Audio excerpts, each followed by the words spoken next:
لە میانی گفتوگۆیەکە کە شەمەی ڕابردوو لەگەڵ پێشەنگ تیڤە من ئەنجامدا لەسەر ئەو دیالۆگەی لە بینی بافل جەلال تاڵەبانی و کەسێکا و پاشان جوابدانەوەی مەلا بەختیار و پاشان عەبدولەتیف سەلەفی قسەی کرد، خەڵکانێکی زۆر هاتبوونە سەر خەت و کۆمێنتی جۆرا و جۆریان نووسیوە.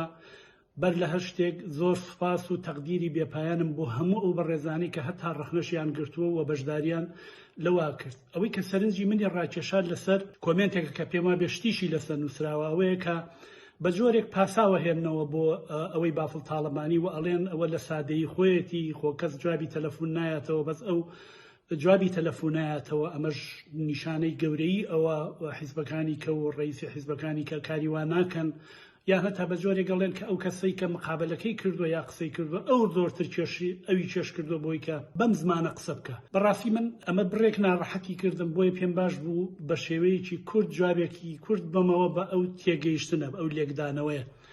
من دەزانم کە لە 30 ساڵی ڕابردووە دەسەڵاتی بزوتنەوەی کوردایەتی بە زۆری چەک بەناڕەوا هەوڵیان داوە، چونکە پاروی دەمی خەڵکیان بە زۆری چەک داگیر کردووە، معاشی خەڵکیان داگیر کردووە. کەسانێک کە لایەنگری خۆیان بوون، معاشیان پێداون، ئیمکاناتیان پێداون و هەتا هاتووە کۆمەلگایان لەگەڵ فقر و بێنانی و بێئاویە ڕاگرتووە، بێکارەبایی ڕاگرتووە، بێئاوی، بێنانی، بێکارەبایی، بێموچەیی.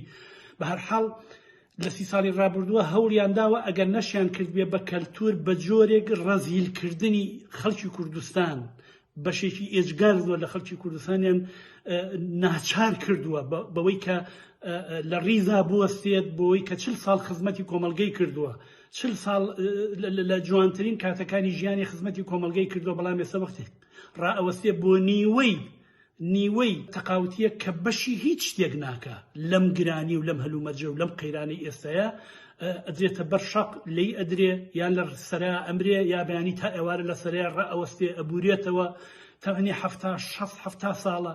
بەرحەڵ بە جۆرێک مامەسایان ڕەزیل کردووە، ئینسانەکانیان وا لێ کردووە کە ئەگەر بێت و مەسئولێک تەلەفۆنێک هەڵبگرێت یان لە دائیرەیەکە ئیشەکەت بە جۆرێک تۆزێ باش بڕوا، ئەبێ 100 جار سوپاسگوزار بی کە فڵان مەسئول جوابی تەلەفۆنی دایەوە، کە فڵان کار لە فڵان دائیرە بڕێوە چوو. لە کاتێکە مافی سەرەتایی ترین مافی هاوڵاتیانێکی خەڵکی کوردستانە کە چی نەماوە لە 60 ساڵی ڕابردووە بەسەر خەڵکی کوردستانانەیە. بەڕاستی شایستەیەوەیە کە بڕابووە سێبزانە یەکێک جوابی تەلەفۆنەکەی هاتووە یا تەلەفۆنەکەی نایەتەوە، بەمە گەورەی ئەو نیشانەدا.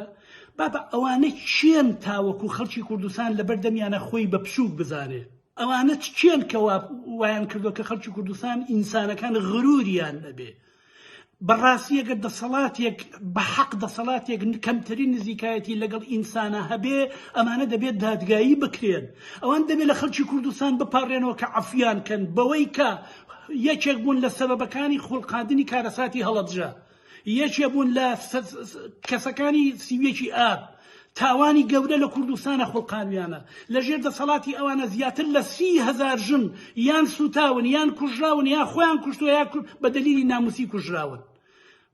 پەیوەندیکردن لەگەڵ دەوڵەتەکانی ناوچەکە و هێنانی جمهوری ئیسلامی بۆ ناو قوڵایی کوردستان، هێنانی دەوڵەتی تورکیە بۆ ناو قوڵایی کوردستان، کوشتنی زیاتر لە 10,000 کەس لە لاوانی کوردستان لەژێر ناوی جەنگی ناوخۆیەم حیزبانە کردویانە. ئەوانن ئەبێ لە بەردەم خەڵکی کوردستانە دابمێنن، کوڕنوش بەرن، داوای لەبوردن لە خەڵکی کوردستان بکەن. چ جایەوەی کەسێک تەلەفۆنی کردووە وەڵا ئەو جواب ئەداتەوە، تازە ئەمەش جوابەکەیەتی کە مەلا بەختیار لێ خۆزگە نەیدایەتەوە لەبەرەوەی ئابڕوویان چووە. بۆ ئێمە بەسمەوەیە بەشەر دەبێ غروری خۆی بنیشان بە ئەو کرێکار ئەمانە بوونی ئەمانە بەڵان بەسەر خەڵکی کوردستانەوە، نەمانی ئەمانە یعنی تروسکایی ئەکەوێتە سەر ژیانی خەڵکی کوردستان. بەڵام بێنە بەرچاوت نەمانی کرێکارانی ژین کە پارێز دەبێ بەهۆی چی؟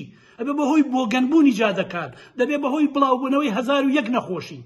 بێنە بەرچاوت نەمانی کرێکارانی نانەوەخانەکانی کوردستان، ئەبێ بەهۆی چی؟ ئەبێ بەهۆی نەبوونی نان لەسەر سفرەی هیچ ماڵێک. بەڵام بەس پێم بڵێن نەبوونی یەکێتی و بەرزانی و تاڵەبانی و عایلی ئەمانە ئەبێ بەبوونەی چی؟ ئەبێ بەبوونەی تروسکاییەکە کەوێتە خەڵکی کوردستان. بۆیە ئەو قسەیە ڕاست نییە.